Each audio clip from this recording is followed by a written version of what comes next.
英語聞き流し10分間、名作リスニング。英語テキストと MP3 ダウンロード、その他の物語は、ホームページよりご利用いただけます。88thpp.com 88thpp.com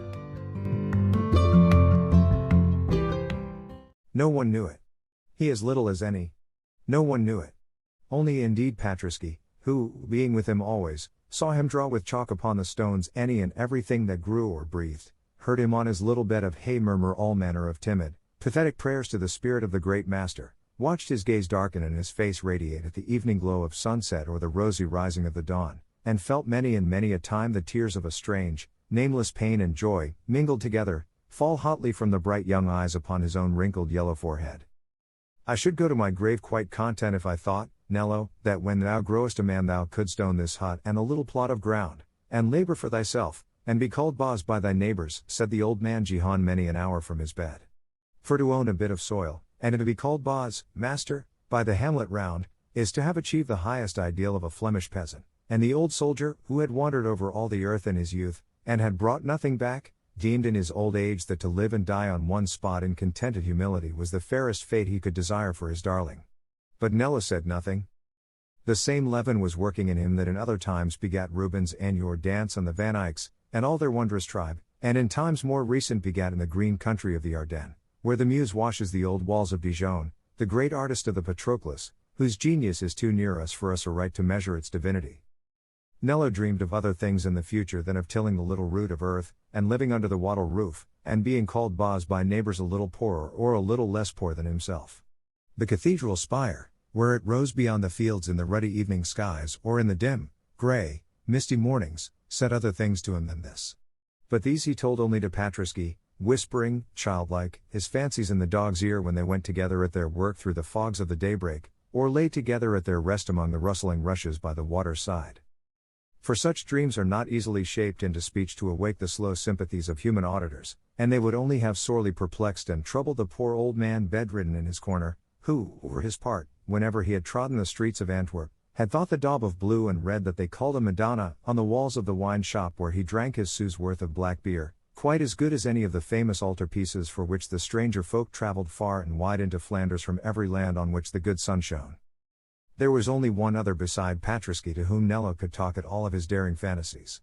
This other was little Alois, who lived at the old red mill on the grassy mound, and whose father, the miller, was the best to-do husbandman in all the village. Little Alois was only a pretty baby with soft round, rosy features, made lovely by those sweet dark eyes that the Spanish rule has left in so many a Flemish face, in testimony of the Alban dominion, as Spanish art has left broad-sown throughout the country majestic palaces and stately courts, gilded house fronts and sculptured lintels, histories in blazonry and poems in stone. Little Alois was often with Nello and Patrisky. They played in the fields, they ran in the snow, they gathered the daisies and bilberries, they went up to the old grey church together, and they often sat together by the broad wood fire in the mill house. Little Alois, indeed, was the richest child in the hamlet. She had neither brother nor sister, her blue serge dress had never a hole in it, at Kermesse she had as many gilded nuts and agnidae and sugar as her hands could hold, and when she went up for her first communion her flaxen curls were covered with a cap of richest Mechlin lace, which had been her mother's and her grandmother's before it came to her. Men spoke already, though she had but 12 years, of the good wife she would be for their sons to woo and win, but she herself was a little gay, simple child, in no wise conscious of her heritage, and she loved no playfellows so well as Jihan Das's grandson and his dog. One day her father, Bas Kojes, a good man, but somewhat stern, came on a pretty group in the long meadow behind the mill, where the aftermath had that day been cut. It was his little daughter sitting amidst the hay, with the great tawny head of Patrisky on her lap, and many wreaths of poppies and blue cornflowers round them both, on a clean smooth slab of pine with the boy Nello drew their likeness with a stick of charcoal. The miller stood and looked at the portrait with tears in his eyes, it was so strangely like, and he loved his only child closely and well. Then he roughly chid the little girl for idling there whilst her mother needed her within, and sent her indoors crying and afraid. Then, turning, he snatched the wood from Nello's hands. "Dost do much of such folly?" he asked, but there was a tremble in his voice. Nello colored and hung his head. "I draw everything I see," he murmured. The miller was silent, then he stretched his hand out with a franc in it. "It is folly, as I say, and evil waste of time, nevertheless, It is like Alois, and will please the house mother. Take this silver bit for it and leave it for me. The color died out of the face of the young Ardennes. He lifted his head and put his hands behind his back. Keep your money and the portrait both, Boz Coges, he said, simply. You have been often good to me. Then he called Patrusky to him, and walked away across the field. I could have seen them with that Frank, he murmured to Patrusky, but I could not sell her picture, not even for them.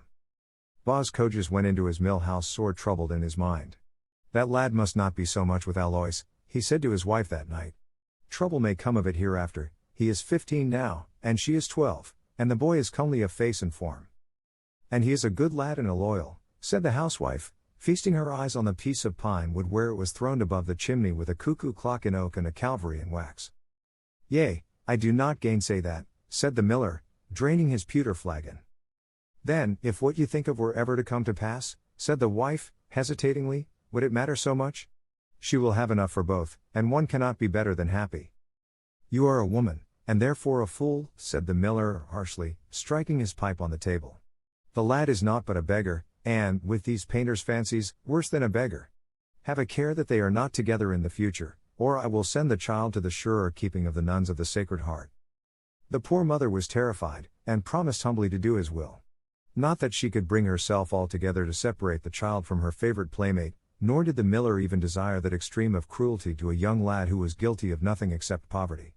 But there were many ways in which little Alois was kept away from her chosen companion, and Nello, being a boy proud and quiet and sensitive, was quickly wounded, and ceased to turn his own steps and those of Patrusky, as he had been used to do with every moment of leisure, to the old red mill upon the slope. What his offense was he did not know. He supposed he had in some manner angered Boz Coges by taking the portrait of Alois in the meadow, and when the child who loved him would run to him and nestle her hand in his, he would smile at her very sadly and say with a tender concern for her before himself, Nay, Alois, do not anger your father. He thinks that I make you idle, dear, and he is not pleased that you should be with me. He is a good man and loves you well, we will not anger him, Alois. But it was with a sad heart that he said it, and the earth did not look so bright to him as it had used to do when he went out at sunrise under the poplars down the straight roads with Patrusky. The old red mill had been a landmark to him, and he had been used to pause by it, going and coming, for a cheery greeting with its people as her little flaxen head rose above the low mill wicket, and her little rosy hands had held out a bone or a crust to Patrusky. Now the dog looked wistfully at a closed door, and the boy went on without pausing, with a pang at his heart, and the child sat within with tears dropping slowly on the knitting to which she was set on her little stool by the stove, and Boz Coges, working among his sacks and his mill gear, would harden his will and say to himself, It is best so. The lad is all but a beggar, and full of idle, dreaming fooleries. Who knows what mischief might not come of it in the future?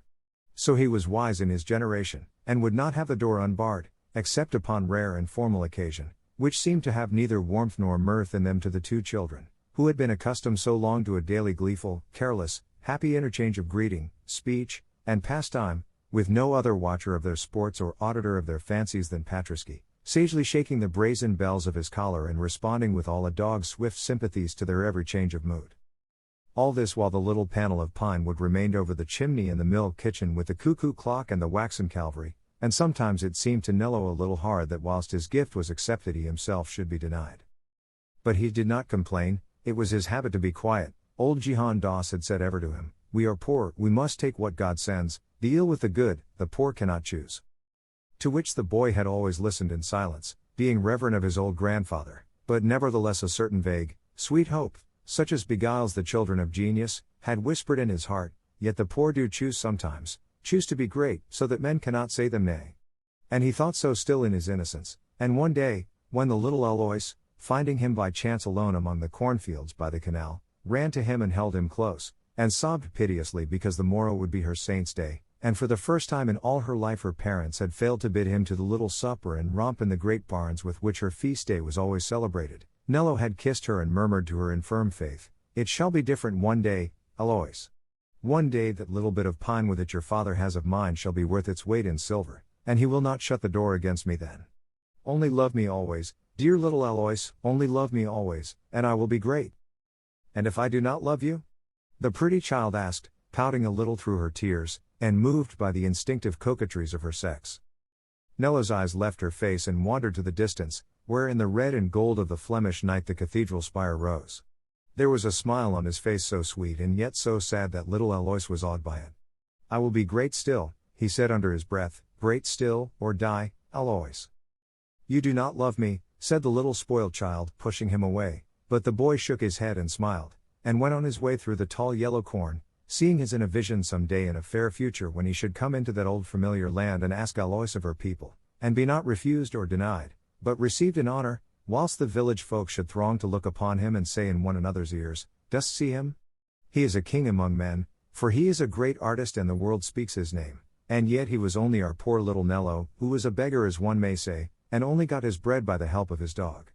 And he thought how he would fold his grandsire in furs and purples, and portray him as the old man is portrayed in the family in the chapel of Saint Jacques, and of how he would hang the throat of Patriski with a collar of gold, and place him on his right hand, and say to the people, "This was once my only friend," and of how he would build himself a great white marble palace, and make to himself luxuriant gardens of pleasure, on the slope looking outward to where the cathedral spire rose, and not dwell in it himself, but summon to it, as to a home, all men young and poor and friendless, but of the will to do mighty things, and of how he would say to them always, if they sought to bless his name, "Nay, do not thank me, thank Rubens. Without him, what should I have been?"